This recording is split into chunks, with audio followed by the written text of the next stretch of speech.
बिस्मिल्लाहिर्रहमानिर्रहीम। स्टूडेंट्स अस्सलाम वालेकुम। उम्मीद करता हूँ आप सब खैरियत से होंगे। आज हम क्लास 10 साइंस ग्रुप वालों के चैप्टर नंबर 3 की जो लास्ट एक्सरसाइज है, रिव्यू एक्सरसाइज, वो करने जा रहे हैं। बाकी जो हमारी एक्सरसाइजेज थे 3.1 से लेकर 3.7 तक वो हमने कंप्लीट करनी है। आज हम ये रिव्यू एक्सरसाइज करने जा रहे हैं। इसमें हमें MCQs और शार्ट क्वेश्चन दिए हुए हैं।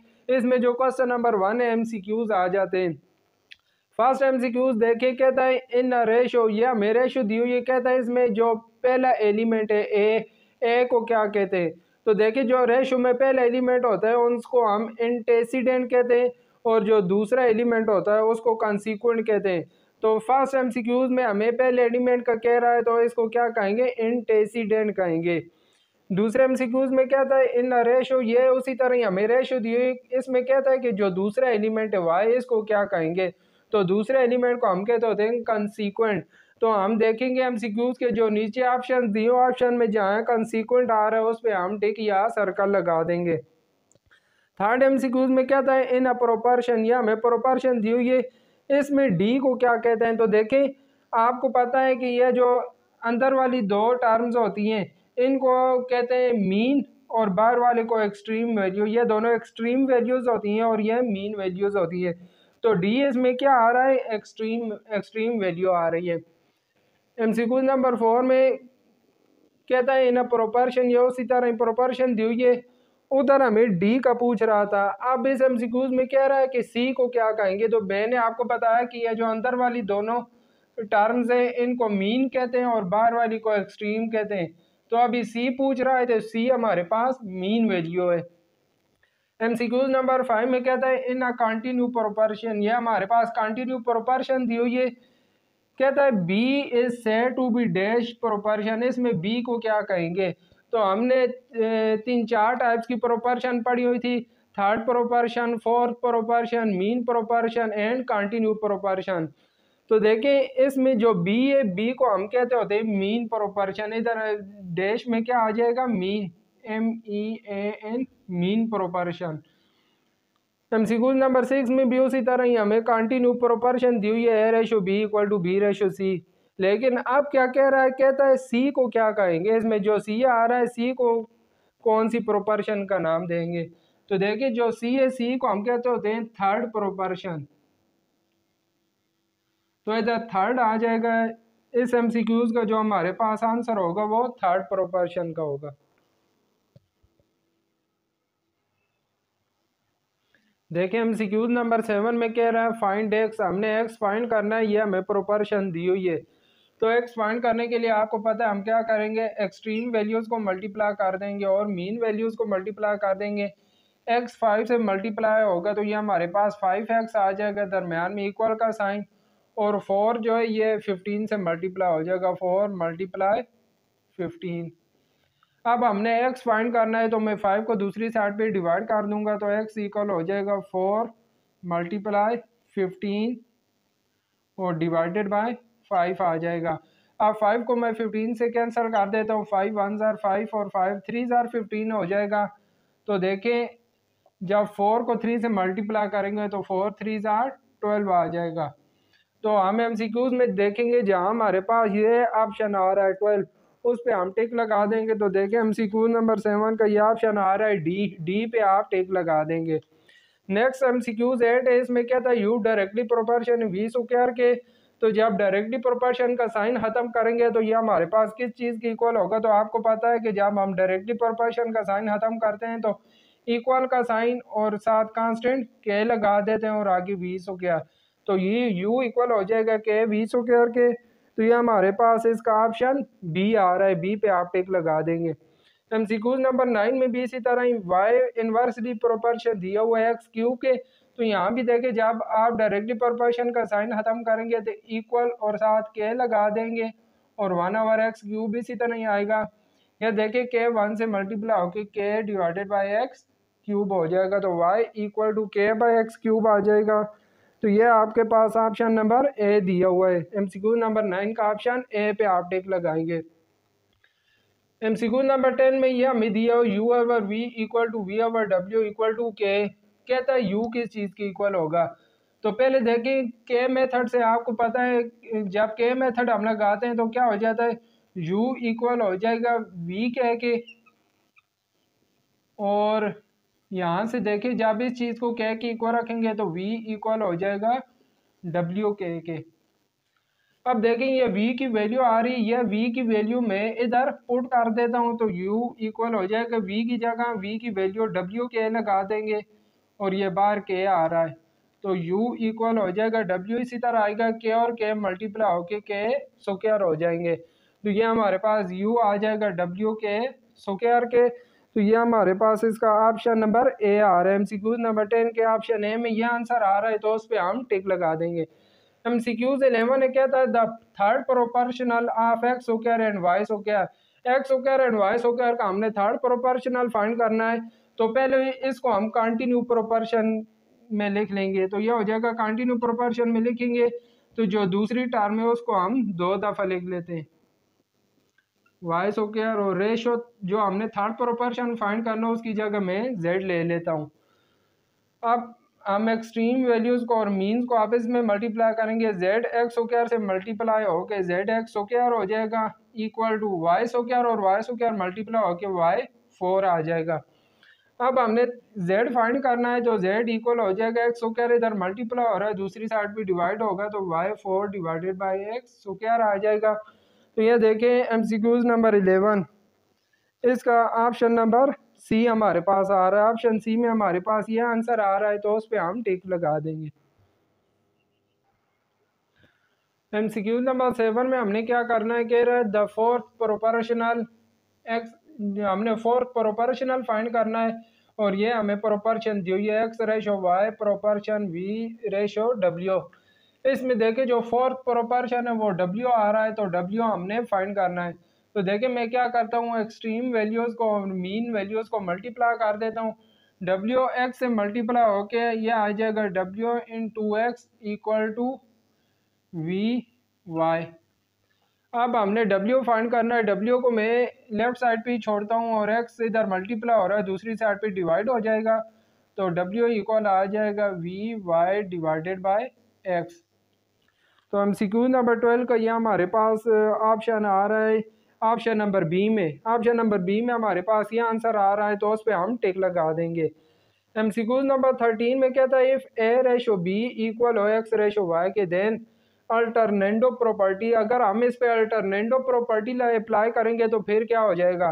तो देखिए इसको मैं फ्रैक्शन की फॉर्म में लिखता हूँ तो यह हो जाएगा A over B equal to X over Y. अब मैं इस पे अल्टरनेंडो प्रॉपर्टी अप्लाई कर देता हूँ, अप्लाइंग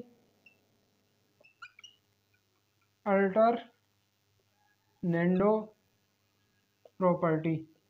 जब इस पे अल्टरनेंडो प्रॉपर्टी लगाएंगे तो देखें ये दोनों वैल्यूज़ रिप्लेस हो जाएंगी, बी ऊपर चला जाएगा और एक्स नीचे आ जाएगा तो ये हमारे पास हो जाएगा A over X equal to B over Y.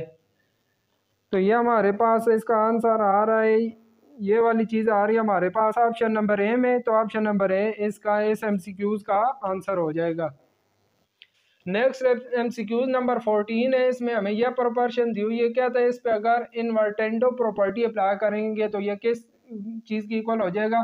देखिए पहले इसको मैं फ्रैक्शन की फॉर्म में लिख लेता हूँ, A over B equal to X over Y.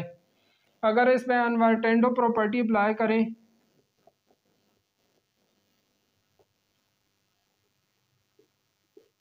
तो इन्वर्टेंडो प्रॉपर्टी में हम क्या करते होते हैं, दोनों साइडों का रेसिप्रोकल ले लेते हैं तो ये हमारे पास इक्वल हो जाएगा b over a equal to y over x.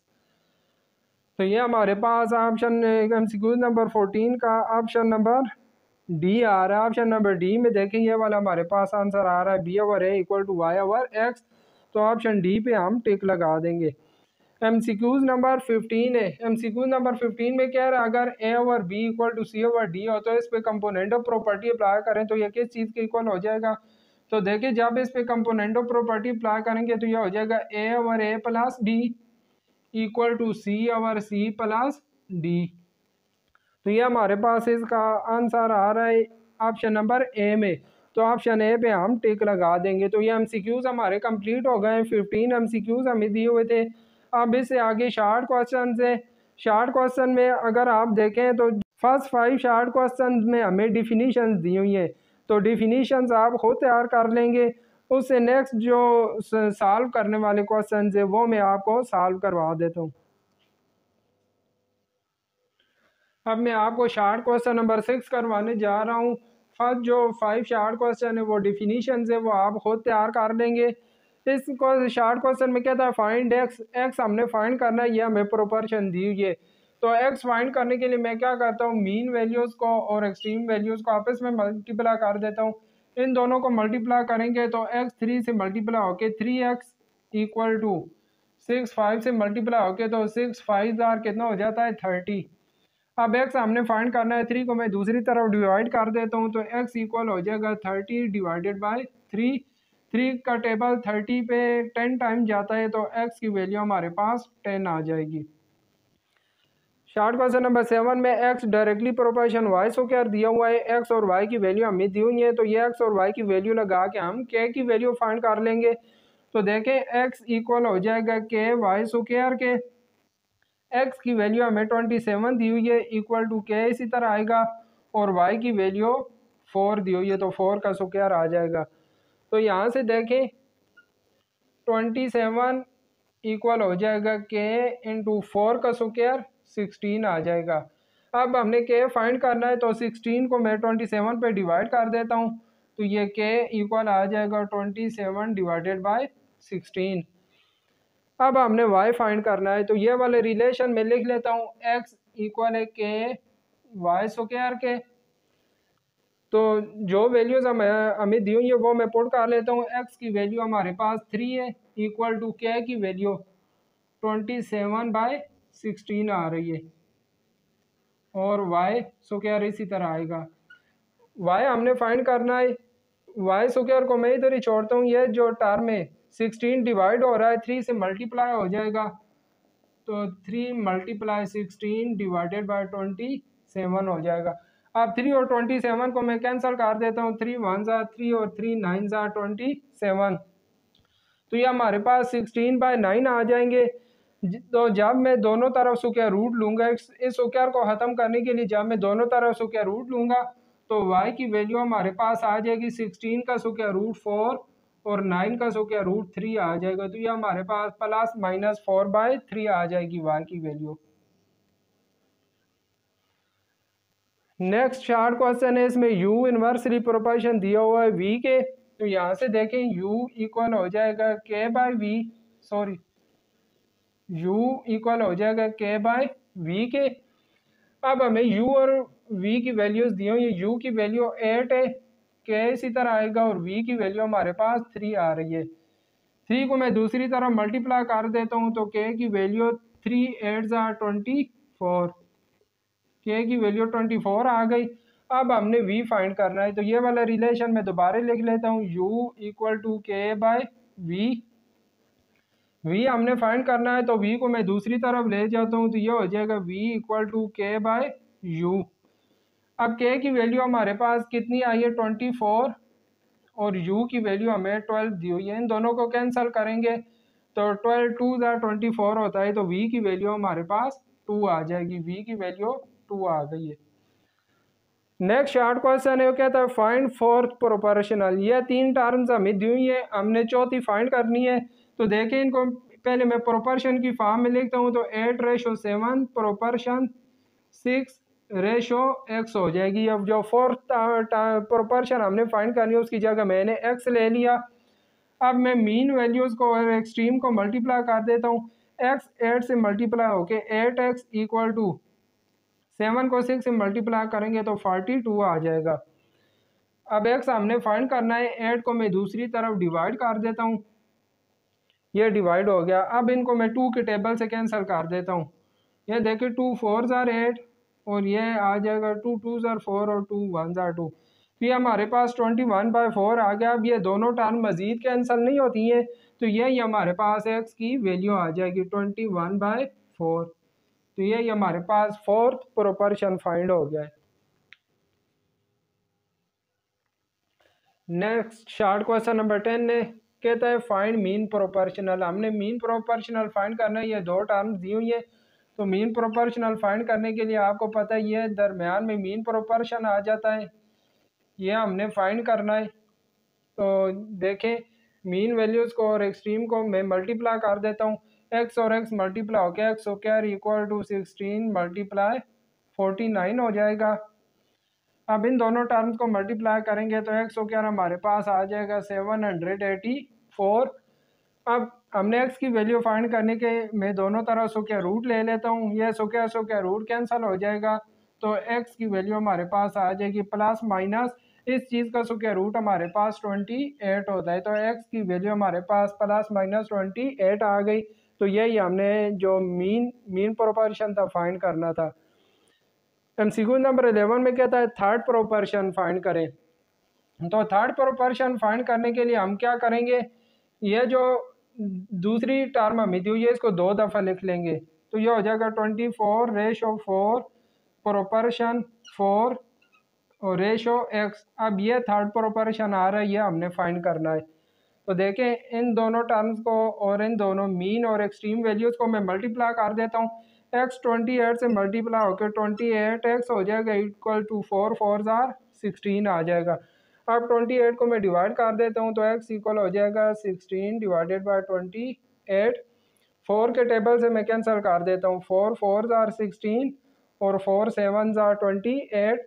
तो ये x की वैल्यू हमारे पास आ गई 4 डिवाइडेड बाई 7। एमसीक्यू नंबर 12 में y डायरेक्टली प्रोपोर्शन दिया हुआ है एक्स स्क्वायर बाय जेड के। हमें y की x की और z की वैल्यूज़ दी हुई हैं, हमने k फाइंड करना है। पहले k फाइंड करेंगे, फिर कहता है कि y की वैल्यू हमारे पास क्या होगी जब हम k की वैल्यू इधर पुट करेंगे। तो देखें यहाँ से y इक्वल हो जाएगा k x square by Z के। अब यहाँ में जो वैल्यूज़ हमें दी हुई है वो पुट कर देता हूँ। y की वैल्यू 28 आ रही है इक्वल टू k इसी तरह आएगा। x की वैल्यू 7 है तो 7 का स्क्वायर हो जाएगा डिवाइडेड बाय z की वैल्यू 2 आ रही है। अब 2 इधर डिवाइड हो रहा है, 28 से मल्टीप्लाई हो जाएगा तो k इक्वल आ जाएगा 28 मल्टीप्लाई 2 डिवाइडेड बाय 7 का स्क्वायर है, 7 का स्क्वायर 49 हो जाएगा। अब देखें इन दोनों टर्म को मैं 7 के टेबल से कैंसिल करता हूँ। यह 7 4 28 और 7 7 49 होता है। तो ये k की वैल्यू हमारे पास आ जाएगी 4 2 8 बाय 7। अब ये जो हमारे पास रिलेशन आ रहा है इसको मैं क्वेश्चन 1 का नाम देता हूँ। ये k की वैल्यू मैं इधर पुट कर देता हूँ, पुट इन इक्वेशन 1। तो k की जगह k की वैल्यू लगाएंगे तो y इक्वल हो जाएगा 8 x square divided by 7 z के। तो यही हमारे पास y फाइंड हो गया है।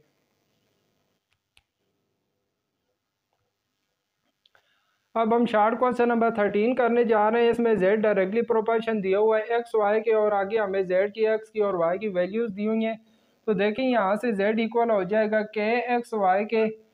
अब मैं जो वैल्यूज़ दी हुई हैं पुट कर देता हूँ। z की वैल्यू 36 है, k इसी तरह आएगा, x की वैल्यू 2 है और y की वैल्यू हमारे पास 3 आ रही है। तो देखें 36 इक्वल हो जाएगा k इंटू 3 2 6 हो जाएगा।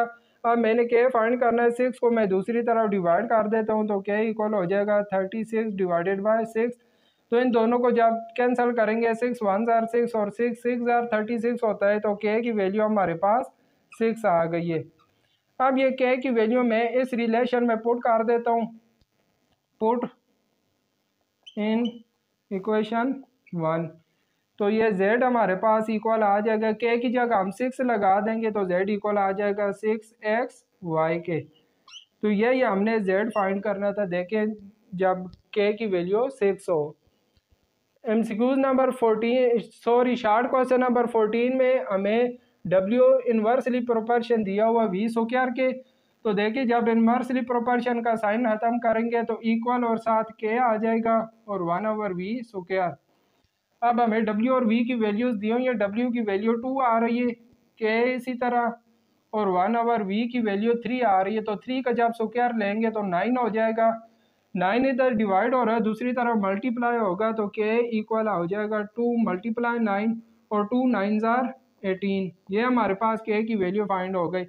अब ये के की वैल्यू इधर इक्वेशन 1 में मैं पुट कर देता हूँ, पुट इन इक्वेशन 1।